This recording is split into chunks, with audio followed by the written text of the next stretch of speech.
tonight. It gives me great pleasure indeed to introduce to you Marlon Hurt, who has most recently survived his PhD viva, and so soon will become Dr. Hurt and an alumni of Aston University. But while he's still within our grasp, we thought we'd get him to talk to our seminar group here. Marlon will explain what he's talking about, because otherwise I am in danger of stealing his thunder. But he's been working on a particular form of threat and threat analysis for the last 3 years or so for his PhD thesis, and that's what he'll be talking about today. Marlon is one of our distance PhD students, so he's never yet visited Aston, and so much as we'd have liked to invite him in person to talk and paid his airfare over, he's spared us that, and I'll pass straight over to Marlon for his talk. So thank you very much, Marlon. All right, thanks, Tim. So what I'm going to be presenting today is kind of the highlights of one of the chapters of the thesis slash dissertation. So I'm going to be focusing on the modality, but I'll touch on what the larger project is kind of over the course of this as we move through it. So let's see. Can I go to the next slide? Ah, it worked.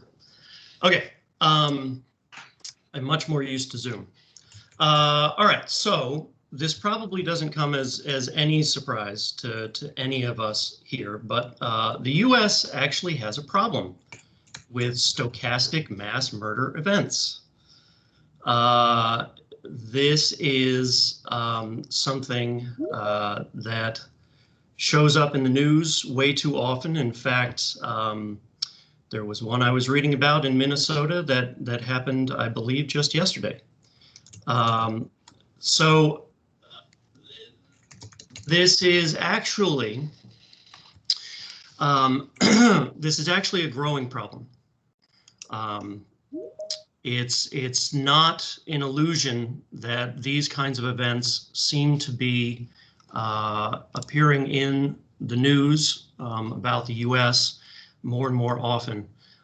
In fact, if you look at the data, you'll see that actually these events have been accelerating in recent years. They are actually becoming more common. So obviously that's a problem by itself. Along with this, though, they're also becoming more lethal. So this is in the US really a national health concern at this point. It has become a real problem over here. And I obviously won't get into any of the stuff about gun control or the related political problems around this. Just to know that it's more frequent and more people are dying from these mass murder events. But the thing about these is that they're not silent. In fact, threat assessors like Malloy, among others, note that in a majority of these cases, the people who went out and committed these crimes had actually shared their ideations, their violent ideations, beforehand. And this is just obviously just a handful.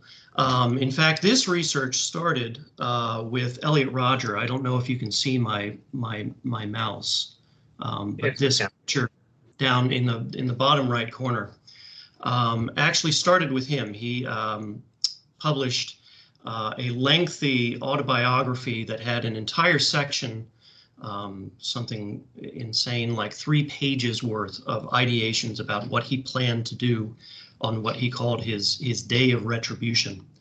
And when I started looking into that, I realized, as Malloy points out, that this kind of thing was very common. The reason, Elliot Rodger was the UC Santa Barbara shooter, just for the record. The reason this kind of thing is important is that social media usage in particular has been skyrocketing. So the kinds of posts that I showed on the last slide are actually becoming much more common.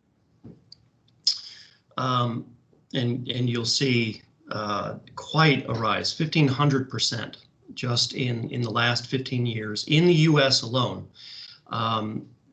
Now, I think internet penetration in the world societies is now up to something like 45%. So even though I'm focusing on the US, because the data that I have is American English, this is really, at least threatening, is a worldwide problem.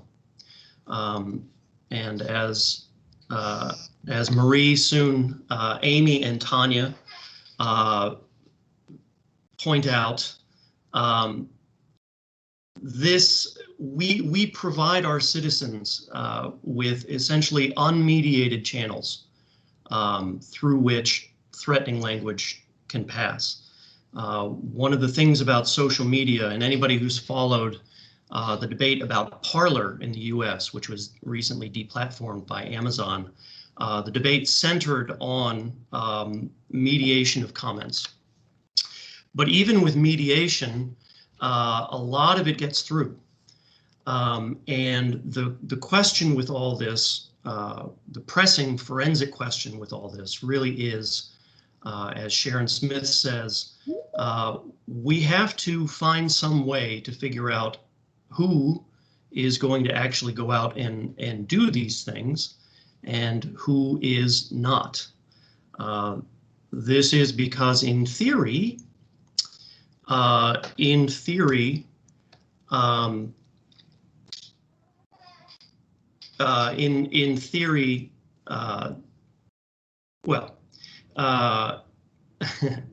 let's identify the doers from the non-doers.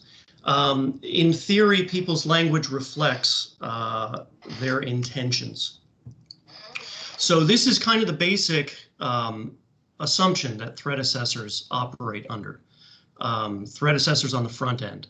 As Sharon Smith points out, there are limited resources that police departments and other law enforcement agencies have at their disposal, and they need to be judicious about how those resources are employed. The assumption is that people's behavior can give you clues about their intentions beforehand. Now, on the back end, say after something has happened, now whether that's an attack or whether it's the issuance of the threat itself, which is in many cases illegal and can also be prosecuted as a language crime, legal systems around the world also assume that it's possible to detect intent in people's behavior, including their language behavior. And in fact, we see this assumption reflected in a lot of the laws that relate to mens rea. So premeditation, guilty mind. So for instance, in the US, whether somebody intended to cause harm could escalate something like involuntary manslaughter, up to voluntary manslaughter, or even murder, depending on how strong or how damning the evidence is. So it's important, given these assumptions in the realm of threat assessment and in the larger legal realm, it's important to test whether or not these assumptions are actually valid. Do they have any merit? Is it actually possible to look at somebody's language behavior and have a sense of what they personally will do in a future time frame?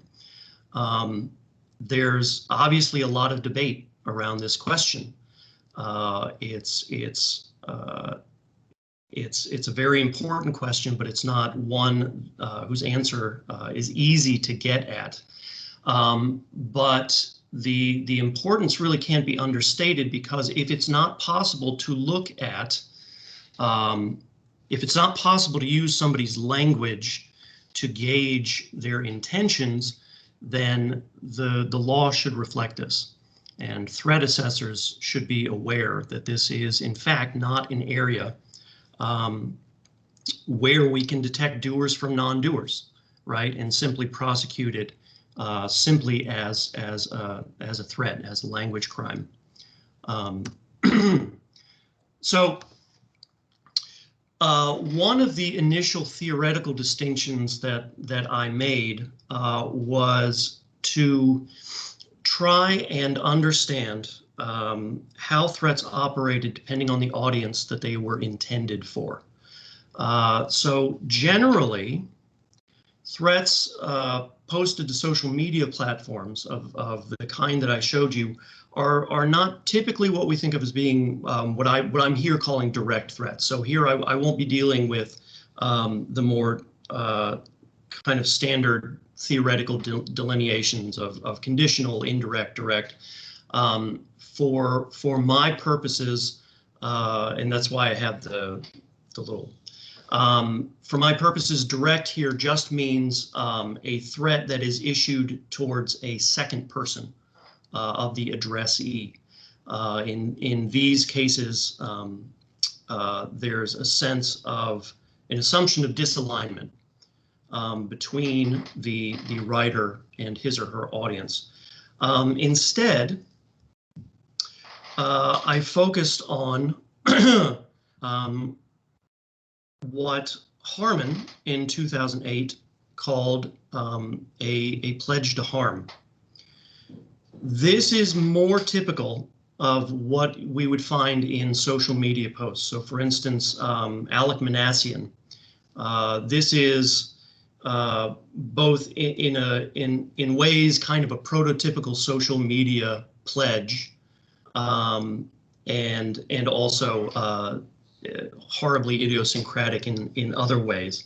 But it's more typical that these kinds of writings are addressed not necessarily to people who are unsympathetic to the threat.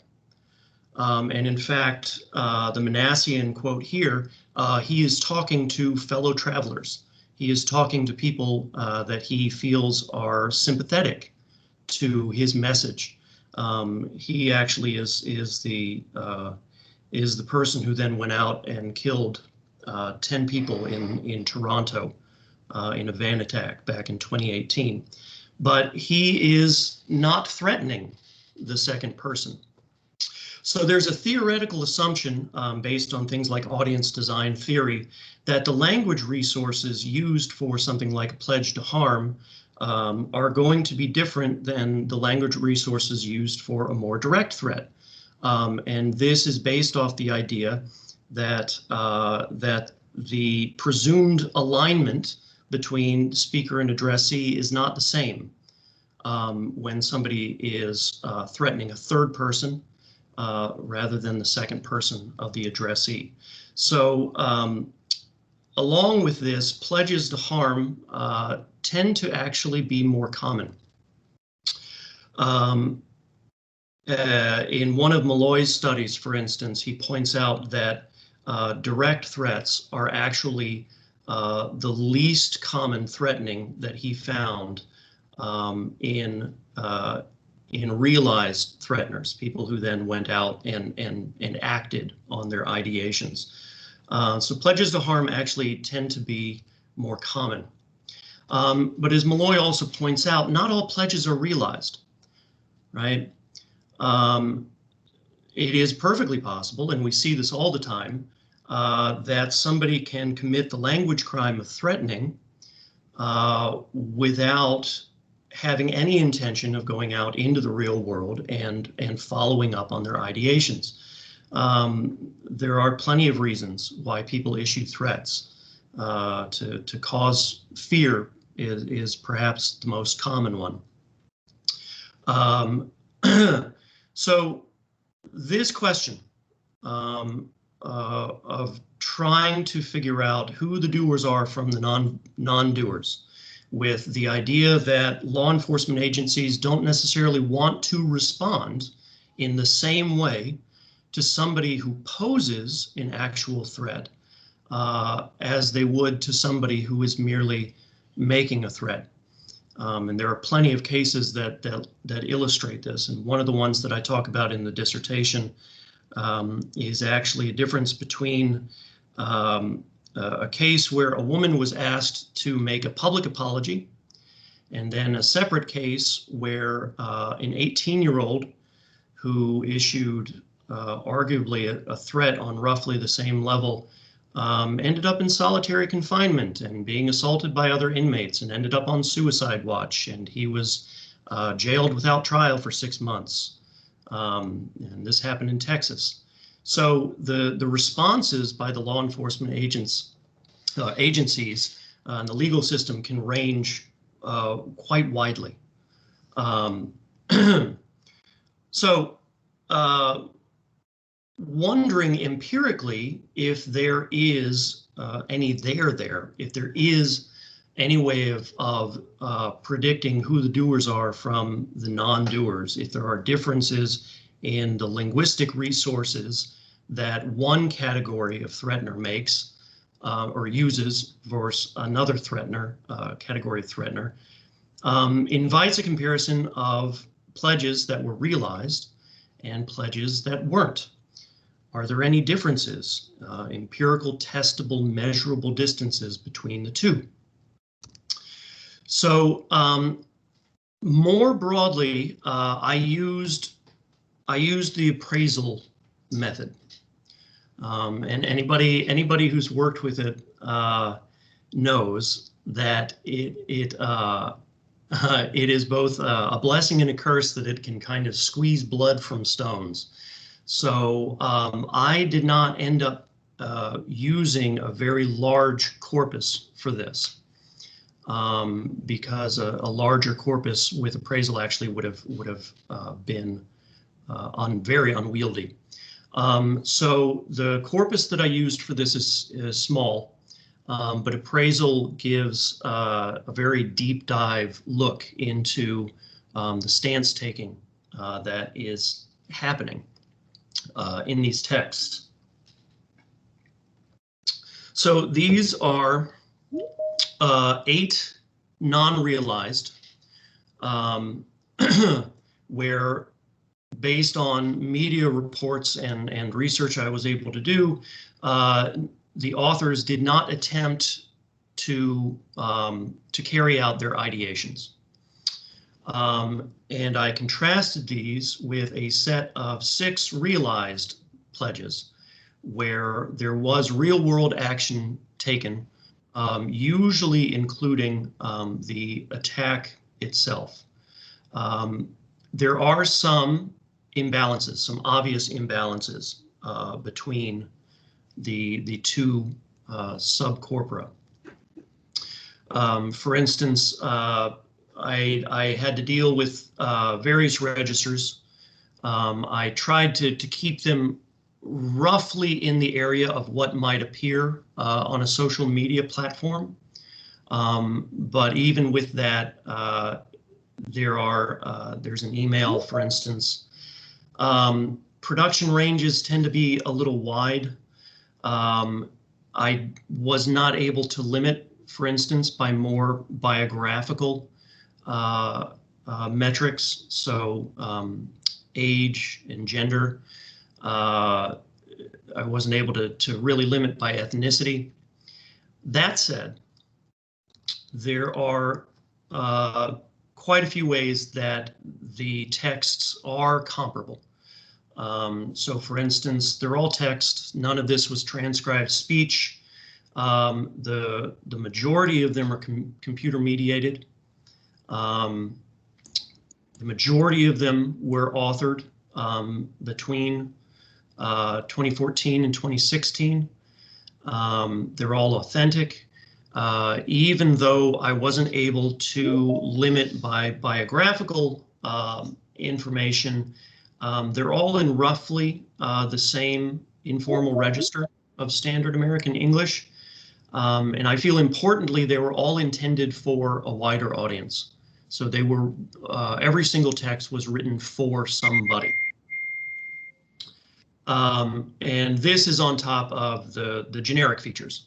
So that violence is said to be the responsibility somehow of the author, that this violence is not aimed primarily at the audience, and that this violence is not, say, a narrative of something that has already happened, but a threat of something that will happen in the future.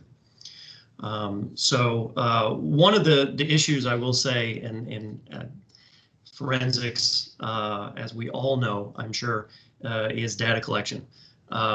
So it ended up kind of being what I had to work with, because often texts would be deleted or otherwise disappear as they became subject to legal disputes. I'm sure we've all been there. So more broadly, in the dissertation itself, I was looking at how commitment is expressed. And like I said, I explored this via appraisal grounded in theories like systemic functional linguistics with some help from speech act theory and audience design theory. But the method I used for measuring this stance taking was through appraisal. One of the interesting things that I found as I was kind of tooling through the literature is that linguistic forms are actually rarely discussed in the threat assessment literature. An exception, for whatever reason, tends to be modal auxiliaries. That, given the kind of the tangibility that these words seem to have in the threat assessment literature, I thought that for today that I would focus on that, and just look at, in this data set, how modal auxiliaries function between the two pledge categories of realized and non-realized, and where predictions or where expectations have been expressed by various professionals, whether threat assessors or linguists. How does what I find compare to the literature? And there actually isn't a lot of literature, surprisingly, but I'll talk about it when we get there. So for instance, we might expect, even if we're just talking about this from a folk linguistic perspective, we might expect that modals of likelihood, so that something will happen, and inclination, so I will do something, might be more common to realized pledges, for instance. Those are things that we might associate with an expression of intent. So the question would be, empirically, is that actually the case in this particular data set? Modals and modality has been long been an area of theorizing and study in linguistics. I was coming at this from a systemic functional perspective, but even with that, because of the long history, these meanings have been kind of divvied up theoretically in different ways by different theorists, which is fine. They generally all get at the same range of meanings. So that didn't present a very big hurdle.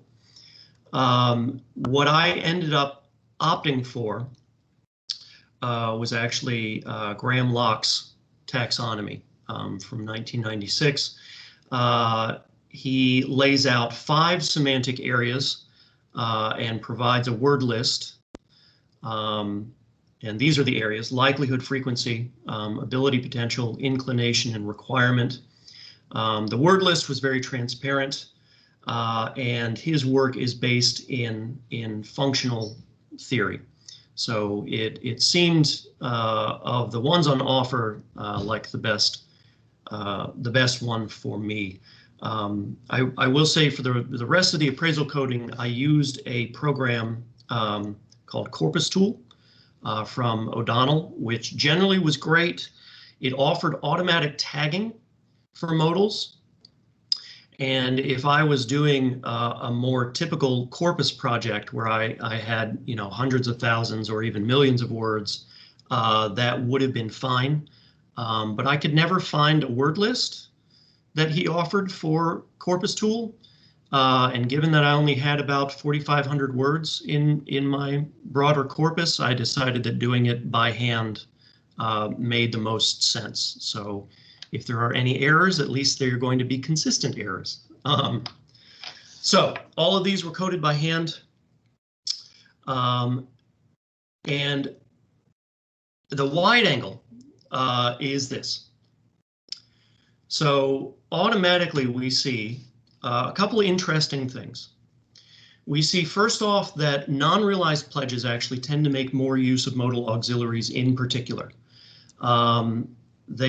The authors present their content, whatever that may be, and we'll kind of break this down a little bit as we go, as being, they present themselves as being slightly more able, or actors, agents in these texts as slightly more able.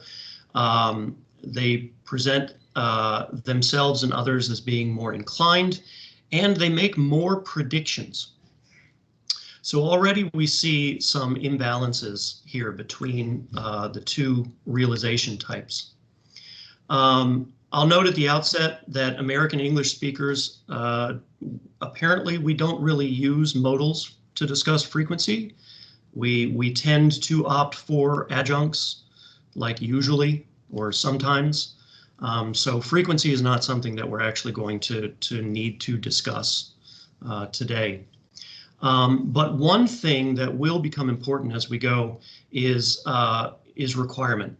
It's the only, even as slight as this is, it's the only area where the realized texts outstrip the non-realized texts in terms of frequency of usage. So looking at likelihood, these are a couple examples from the data. This is exactly what it sounds like: predictions, deductions. Typically, this does not involve the first person of the author, which usually falls under something like inclination. And when we look at the normed overview of this, and again, the numbers are admittedly small because of the size of the data set. But when we look at the overview of this particular area, I think we see something that jumps out at all of us. Now, interestingly, is right off the bat,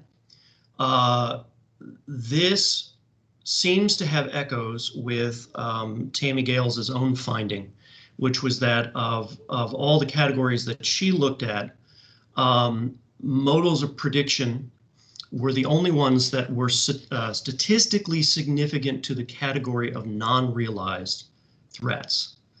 That would seem to have echoes here.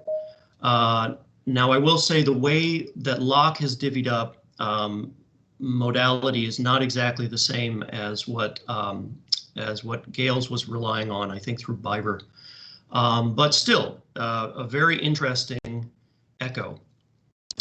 I was then able to kind of look at this more from a contextual and semantic perspective.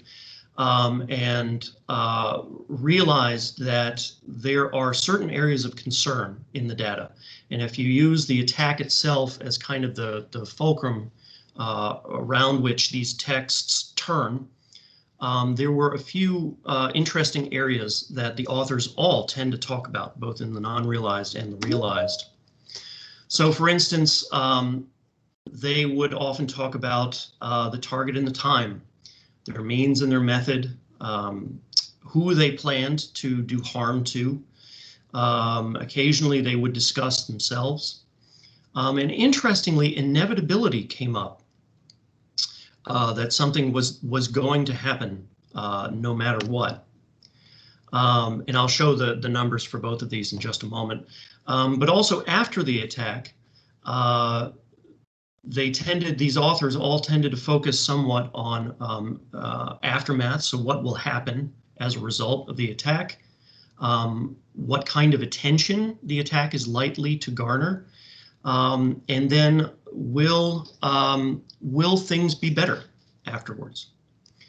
So in the pre-attack and the attack, and it was often difficult to separate the two, so I had the lead up to the attack and the attack kind of put together.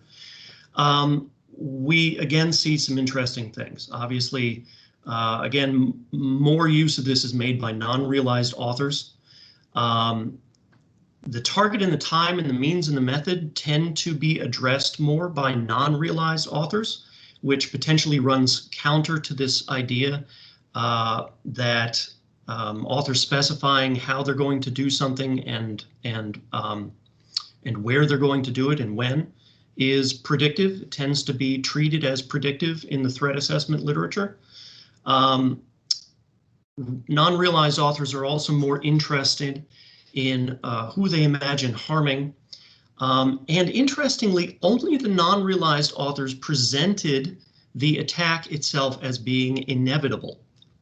So only the people who, in theory, had no intention of physically going into the real world and doing this presented the attack as nevertheless bound to happen. In the post-attack, these numbers are obviously, these are closer, and there was less discussion in the texts in general about what could be expected after the attack. The non-realized pledges were more interested, though, in what came after.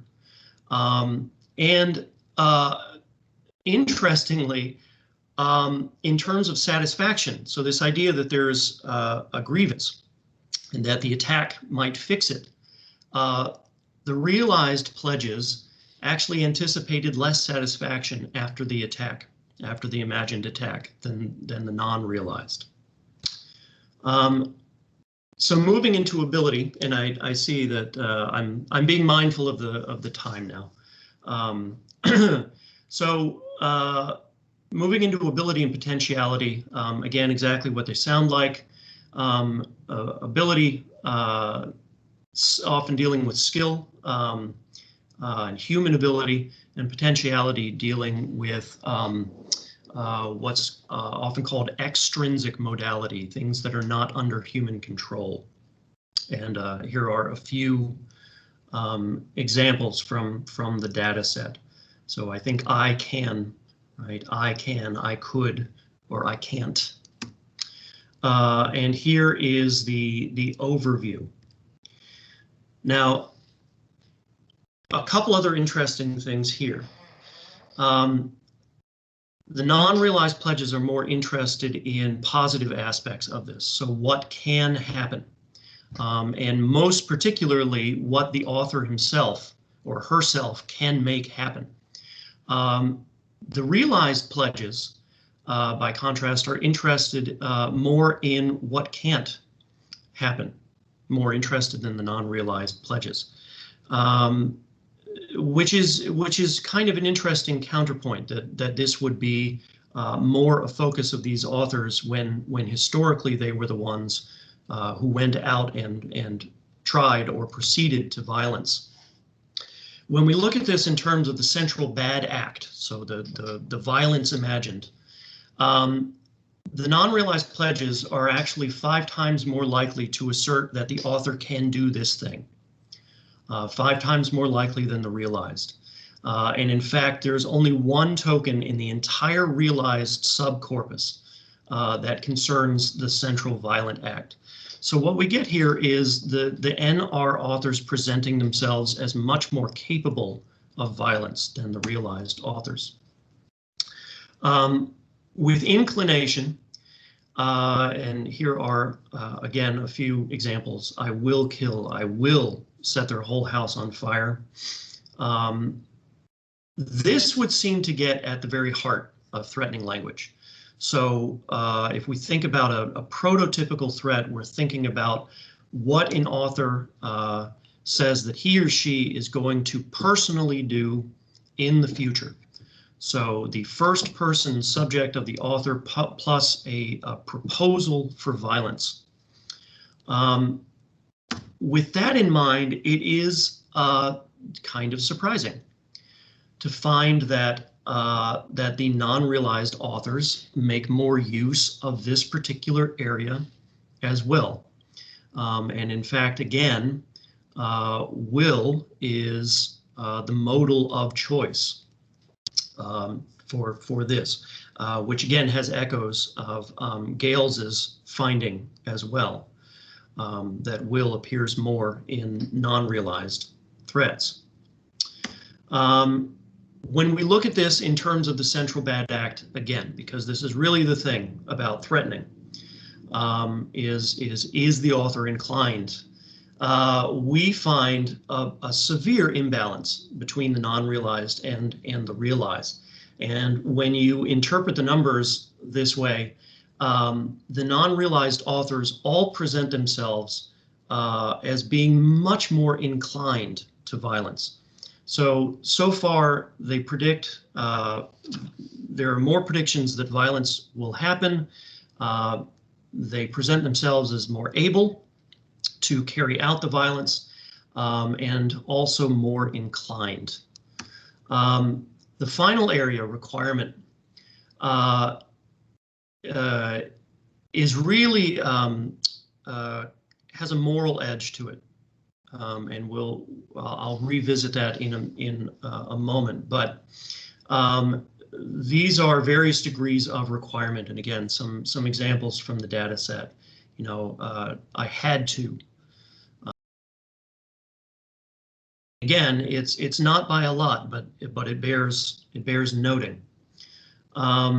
When we break this down a little further, we see that, in fact, 3 of the authors in the data set use this to discuss their own, the central bad act, their future violent actions. This actually never occurs. So here, I have to kill people. It has to be me, i.e. who goes out and carries out the attack. Every Asian woman must be hit in the face. These were all realized. These Roof, Kinkle, and Shaw all went out and performed or tried to perform these deeds. The non-realized pledges never do this. There are 2 that come closest, but they are functionally different. So this is, for instance, on Dickens's part, an exhortation for other people to rise up. So it is not the author herself saying that she must. And in terms of Valle, he's talking about the abduction, which is actually secondary to the murder and the cannibalism that he had in mind. So the NR pledges actually don't use this kind of meaning in the same way. So looking at this kind of in a big picture, just as modality, they present themselves, the non-realized authors present themselves as, present the attack as being more likely. They present themselves as more inclined. They present themselves as more able. But only the realized authors present the violence as something that is required of them.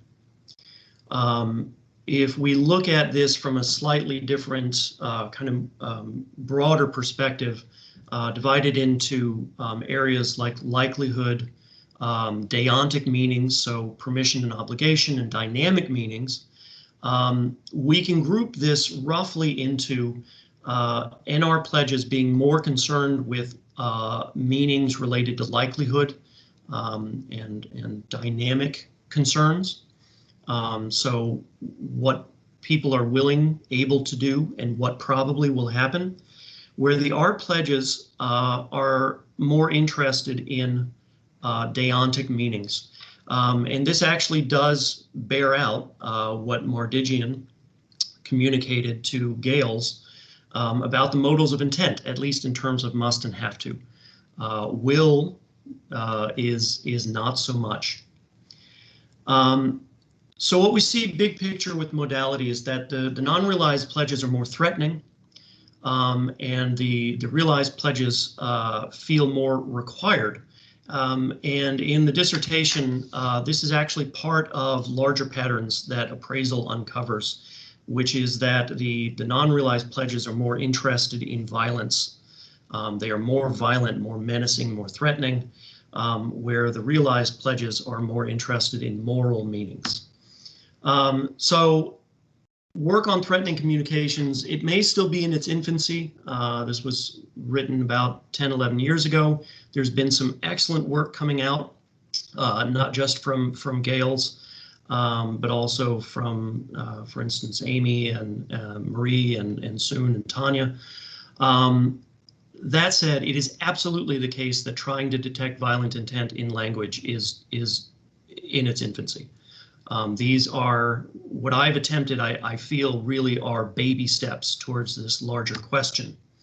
But it does reaffirm a basic premise, which is that we can't take statements of violent intent at face value, because as we saw, the non-realized texts tended to be more menacing, more violent, and more threatening. So one of my many goals that I have is to see if this holds across larger data sets, and also to see if the distinction, the theoretical distinction that I made in audience and who is being spoken, who the text is addressed to, makes as fundamental a difference as I hypothesize that it would. So thank you.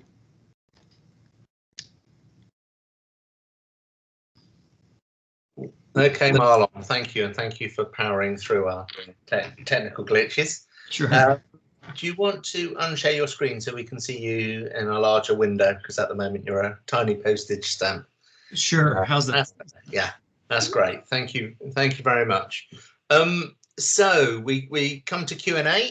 I was encouraging people to post initial questions in the chat, and that is a good way to start. If you've got a question, you can post it in the chat window, and I'll try and pick and choose fairly between the questions. I think our first questioner, Leah, actually has 2 questions in the chat. Now we tried to fix the permission things on the fly. Leah, I think you should be able to unmute yourself, but I'm not absolutely certain. Do you want to try and unmute yourself and ask one of your questions of Marlon? You get to pick. If you can't unmute yourself, I might be able to unmute you.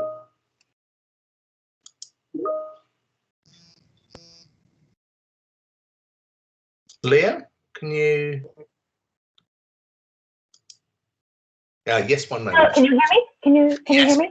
Thank you. If you feel comfortable to show your camera as well, we encourage that, but it's by no means compulsory if you choose not to.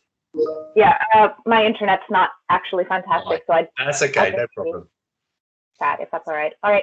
So I suppose first of all, thank you for the wonderful presentation. I really enjoyed that. A lot of really compelling information there.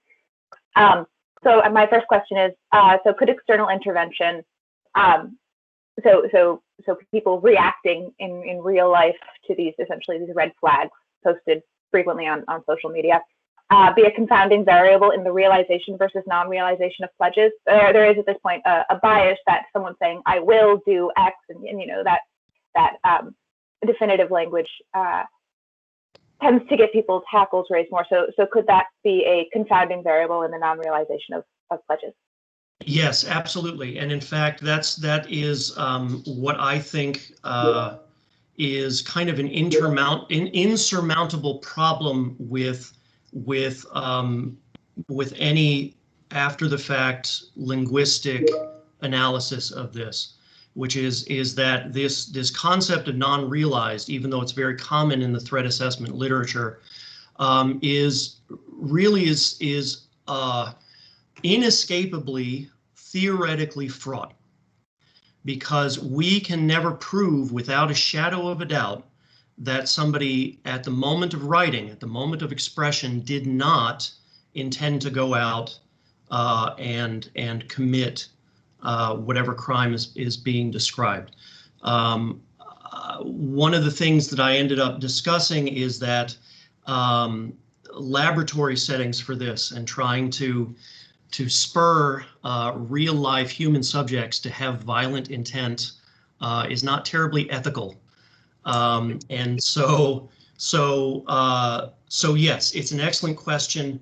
I, so far in my travels, have not seen any way around it, and I have not seen anybody who has solved that particular problem. What I do say is that as applied linguists, we often deal with gray areas like this, and we make do. I would also just point out that the legal system does the same. So I did my best to winnow out any texts that had any evidence. So the non-realized texts tended to be people who had not gone out and bought a gun, who had not gone stalking a victim or an attack location, had not exhibited other attack-related behaviors. So I did my best with that, but there is always that little thing in the background, which is exactly that. So yes. Okay, thank you. And thank you, Leah, for your question. I'm going to try and group the questions with a few sort of methods and results questions first before going broader. So Andrea Nini, do you want to unmute and ask your question? And I think yeah, brilliant. Hi, well, thanks for the talk. I was just wondering if you had any intercoded reliability tests that you've done on your coding, because I would guess that it could be to a certain extent subjective or subject to interpretations. I mean, definitely requires some reading of the context, right? So which is unfortunately it's what it is, right? But no, I have not for this, but that is something that we've discussed, and I think that's going to be part of next steps for this. So kind of like I said, given the kind of size of the question, I wasn't joking when I said that this is really baby steps. So despite this being, you know, a 350-page dissertation or what have you, I really feel like I'm just starting to get at the question, and that having somehow commissioning or maybe putting an onus on good friends who hopefully would stay good friends for to test for intercoding is definitely something that I would like to do in the future and see what of this holds and what shifts. So. Okay, thank you, Andrea. Let's go to Tatiana. I think you've got a question. Hi, Marlon. It was a really great research project, and I was just wondering if you think that the results could be impacted somehow by the idiosyncratic features of individual authors. I mean, yes, of course. That's always a concern. Ideally, that is also something that I would be able to minimize with a larger data set. And I've had great news recently that a larger data set is actually being prepared that has information related to the second and third person who is being threatened. So yes, in fact, idiosyncratic usages was something that Christoph brought up, for instance, in the Viva. And it is something that, again, kind of a background question. Well, background in the sense that it's always hovering there. And it is something that I hope to get at with a larger data set. There were occasional instances across the various appraisal metrics, for instance, where I would have particular outliers, and I had to deal with those occasionally. So yes, for sure, that's something that I want to address as we move forward. Okay, thank you. Isabel Picanel? Hi, Marlon. That was a really good talk. Enjoyed that. I'm interested in the build-up or the sequence of texts. And did you find any instances or indications where texts that or messages that might originally sound like they were coming from a non-realized build up towards sounding like and did become realized? So I'm thinking of progression, any changes in the language as the texts flowed, if they did. That's a great question. I didn't necessarily look at them from that angle. I will say that all of the texts tended to be small enough, generally small enough, that there wasn't a lot of area to progress. I would have to revisit that, but my instinct, having lived with the data for this long, is that with the exception, for instance, of Elliot Rodger, is that they all were very much themselves, basically right from word one, and that these stance resources, the stance resources that turned out to be statistically significant between the two realization types tended to be present essentially from the word go. Great, thanks. Can I just follow that up with the Rodgers? You have some realized and some unrealized, don't you? And that's quite interesting because some of the stuff he said he was going to do, he didn't, and some of the stuff he said he was going to do, he went on and did. So was that a progression in any sense? What's the time order of those two things, or is it published in one simultaneous text? So those were interestingly, the way that he structured that is he actually talked kind of in chunks about things that he ended up doing and things that he didn't. So even though it was part of a larger discourse, there were you might call them episodes of non-realized and episodes of realized. But as part of the dissertation, I actually did a blind test with some texts that were provided by a retired law enforcement agent to see if any of this had any predictive power. So this was in the larger context of appraisal and using all of my results. And this actually goes back to the question of idiosyncrasies and idiolectal variation. And one of the interesting things that I found was, in fact, that Rodger, for instance, tended to make more use of language that read as non-realized. So one of the tasks going forward is going to be either you abandon the project entirely and say it's not possible, which is perhaps at the end of this a very legitimate conclusion, in which case I think laws would need to be rewritten, or there must be some theoretical way to account for what I kind of have been thinking of as prototypicality effects. But that again is kind of a project for the future. Okay, thank you. I'm just looking through the list of questions. You have an invitation here to speak to the threat assessment, the Association of Threat Assessment Professionals.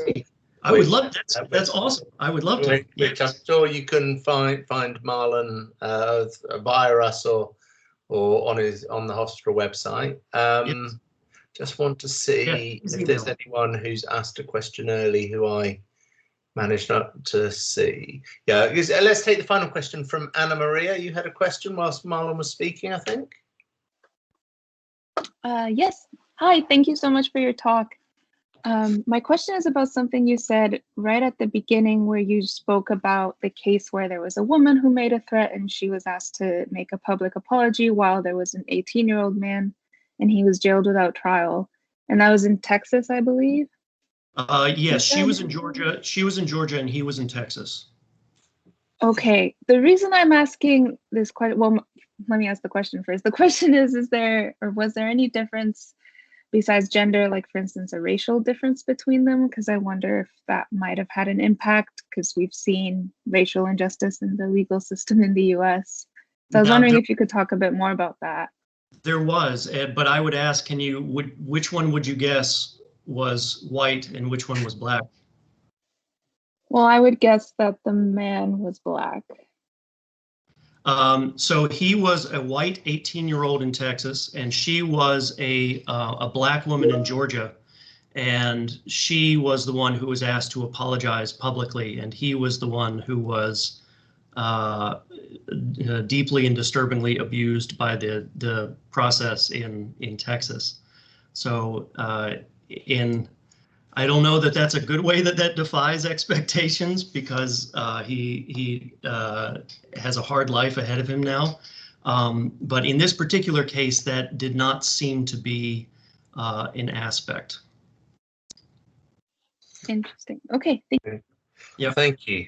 Okay, so can I queue up Emma to find our Wonder link if she's still in the call? If not, I'll find it in a minute and post it in the meeting chat. I want to say thank you very much to Marlon. Thank you. Those of you who have been to our events before, you'll know we have our informal social space, the Aston Institute Arms, our pub, where we meet afterwards. Thank you. Emma's posted the link to that.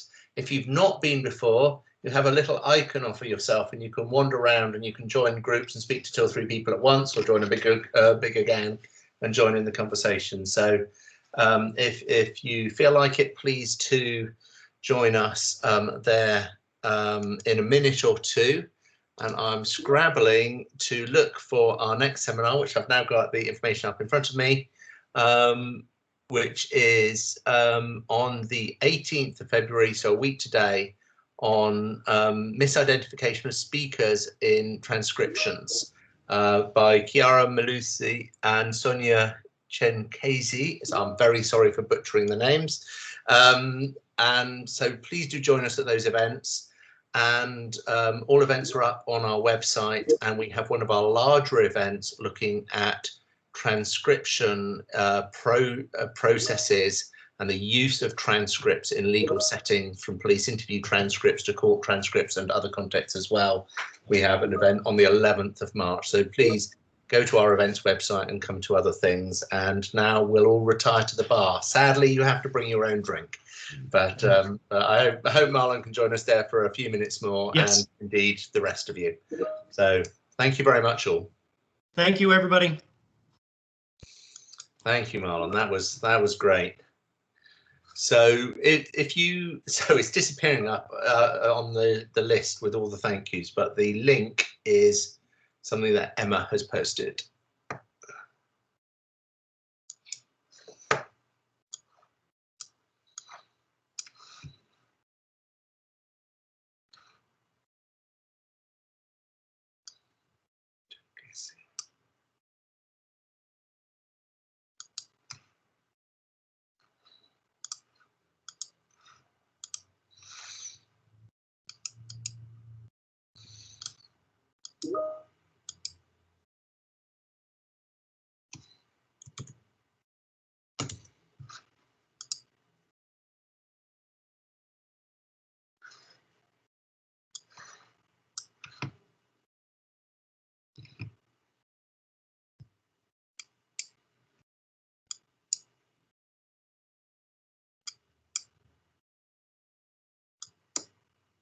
there was more in my data set that had echoes of the other research than I actually expected, which was kind of nice. Like I got to tell Tammy, for instance, you know, that her analysis was borne out, which is, it's always fun to do. So, and that might be one answer about the idiolectal question, that you've done a parallel study and Tammy has similar findings, kind of suggest, in spite of your small data set and her not that big data set, you've got that kind of cross validation to some degree. Yeah, that's true. Yeah, that's true. Well, and I think she's working with it with Andrea. Yeah. The thread corner. I'm really excited to try and to see how much of this holds up. Yeah, no, it'd be really interesting. Hi there, Rhea. Oh, you muted. Hi. Yay, I've unmuted myself. Oh my god, everything's outsmarting me today. Oh, we've had a run of interesting events in our technical issues. Somehow we admitted everyone as